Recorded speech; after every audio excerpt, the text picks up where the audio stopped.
Hey everybody, I hope you are doing well today. Welcome back for those that have been here before. This is Romans 11, so Romans 1 through 10. Back in the news feed, I'm looking at possibly also uploading these to YouTube, which will make them easier to kind of go through. Because I know now you would have to roll back through my personal news feed and find them, and I know that's probably not the most convenient thing. So I'm looking at doing that, but I haven't gotten that set up yet. If you've got any expertise in that, let me know. I'd love some help. If you've got any questions or comments while we're going through this today or afterwards, feel free to leave those. I'd love to make this more interactive and be a part of more conversation around this stuff.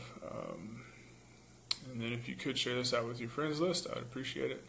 I know that if we can increase the reach of these, more people will hear, and that's the whole goal here, is that people will hear. So today we're in Romans 11. This one, I'll admit, was a little harder for me to kind of study up on. It wasn't as self-explanatory as they have been, so forgive me if I'm not as in-depth as I have been, but as I've mentioned before, this isn't meant to be an in-depth Bible study. This is more just a kind of a daily reminder for you and for me to be in the Word. And if you're not doing Romans, or if you're not following along with these, but just seeing these in your feed encourages you to do something else or read something else, I'm more than okay with that. But hopefully I can help some people out and serve some people through these. So Romans 11, Paul is still talking to and about the Jews.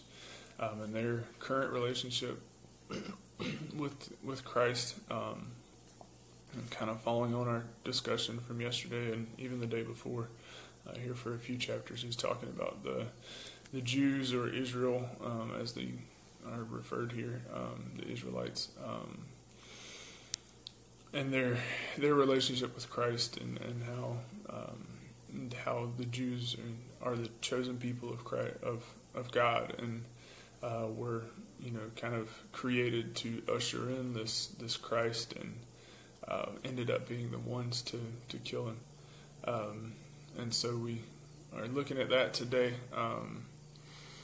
Verses 1 through 6 talk about how the Jews aren't just carte blanche rejected, that God's made sure to protect a remnant, and it's not the first time he's done this. It talks about Elijah, and how he had the same, he kind of had the same thought, that all of Israel was rejected, and he felt like he was alone as a prophet. And God responded to him there and said that he's kept for himself a remnant. And Paul's telling us that he's doing this at this time as well. And when I first read this, I was like, I was wondering, why is God rejecting this whole nation? And is it, was it God's decision, or was it the nation's decision? And it points out that, it was Israel's decision that they have fallen away from Christ. And it kind of makes sense if you go back and look at the Old Testament. You can see that their relationship with God was always very contentious. There's even a book called Hosea about a prophet that goes and marries a prostitute, that goes back into prostitution, and the prophet has to go back and get her. And it does this multiple times, and it's made to be an analogy of the church, and how Christ saved us, and how God, saved us out of our wretchedness and our sin, and we keep going back to it, and we keep going back to it, and Christ just, God just keeps coming back for us. And that was specifically about the Israelites and the Israel nation.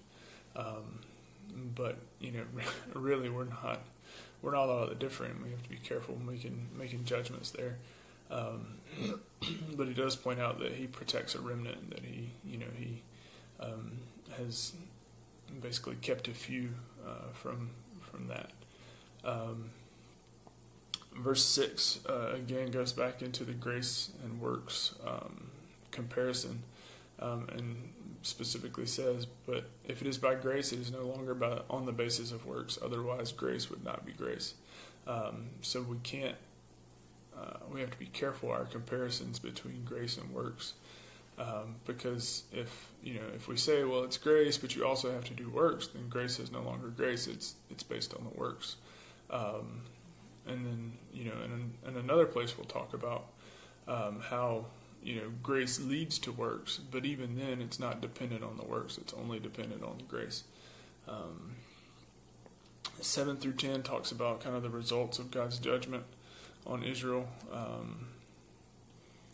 and what is become of their falling away, and what kind of what they've done. And it looks harsh. It looks like God's kind of coming down on them. And what I want to point out is that it's not for their demise that He's doing this.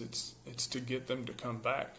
And it talks about in verse 11 that their falling away and kind of God's judgment on that has given the opportunity for Gentiles to hear the gospel, and that part of the reason that Paul is going to the Gentiles is to make the Jews jealous and to help them realize that they're not the sole receiver of God's grace anymore. And so we see this judgment coming down on Israel specifically for the reason to try to get them to come back. And I mean, we see this in our life. I heard a story this past week. I think it was J.D. Greer at the Summit Church was talking about a Christian leader that had gotten caught in something and had lost his position and caused some tension in his family, et cetera, et cetera. And he was interviewed a few months later, and he said that was the most graceful thing that God could have done for me, because if it got pointed out there and it got stopped there, and I was able to save my family and I was able to rebuild my ministry before it went any further, then that was the best grace that God could give me. And I think we're seeing this here with the Israelites, in that He's giving them another chance and another chance to try to come back. And He's not, pronouncing eternal damnation on them. He's just trying to nudge them back to Himself and back into relationship with Him. And He does that with us. So when things aren't necessarily going well, or you feel like God's kind of against you, look around and see if He's not doing the same thing for you. And be open to that being an option, and kind of examine yourselves there. In verse 12, we see that Israel's trespasses leads to riches for the world, and that they're failing to follow kind of open the door for the Gentiles. Not that the door wouldn't have been open to the Gentiles in another way, but in the way it worked out, that the judgment, if you want to call it that, upon Israel is what opened the door for the Gentiles to make a way for the Gentiles.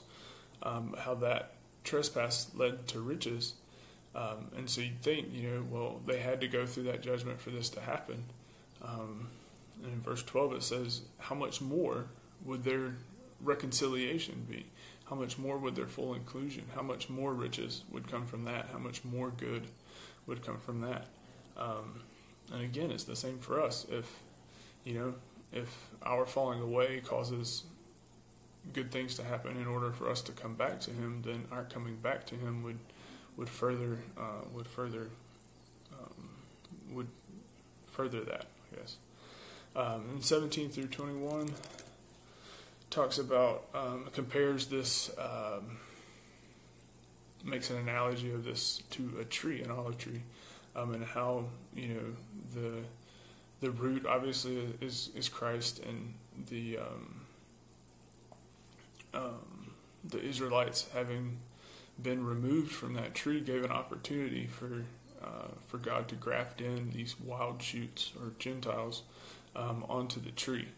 And it makes a couple of comparisons there, and that they were broken off so that we, as Gentiles, could be grafted in, but that if God is willing to cut off some dead branches that were of the natural tree of His called people, then he would be willing to do that for us as well.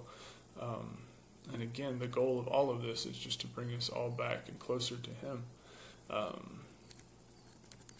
22 points out the kindness and severity of God and calls that out specifically.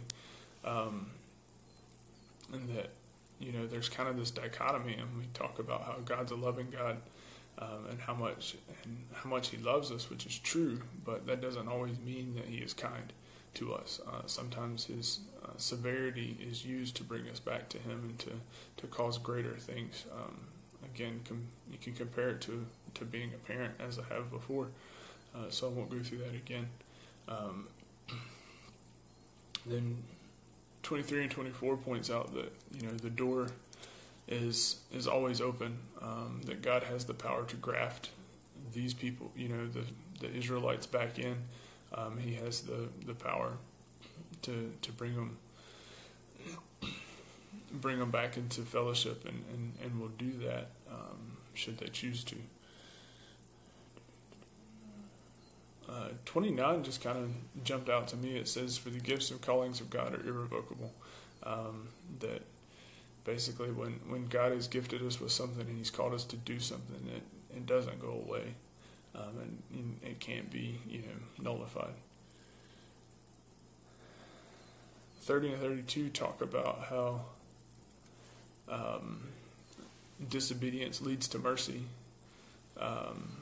and kind of how we talked about before, where grace is only present where there is sin and hurt, and this is talking about great mercy in the same way, and how Israel's disobedience led to the Gentiles' mercy, in that in that sense we're all disobedient, that he has mercy on all of us, which is true. 33 talks about the depths and riches and wisdom and knowledge of God, and how just basically how just that he is, and how inscrutable, or how we can't scrutinize what he does, and we don't understand. We're looking at a very small part of eternity, and he's got the master plan for the whole thing. 34 is a quote from Isaiah. 35 is a quote from Job. And then 36 is kind of conclusion of the chapter. And it says, "For from him and through him and to him are all things, and to him be glory forever." So it's kind of the conclusion of the chapter that says, everything comes from God, everything's going to God, everything is through God, and to him be the glory. And that's the whole point, is that it's all for his glory, and that sometimes there's judgment, and sometimes there's grace, and sometimes there's mercy, and sometimes there's blessing, but all of it is for his glory. And when we get in trouble is when we take those the wrong way, when we think that his blessing is because of how great we are, when we think that his judgment is because of how terrible we are, or that it's not fair, and that we don't stop to look around to why his judgment might be coming on us. But that's what I've got for today. We'll do Romans 12 tomorrow. Again, please share this with your friends, and expand this out. And questions or comments in the bottom here. I'll talk to you later. Thank you.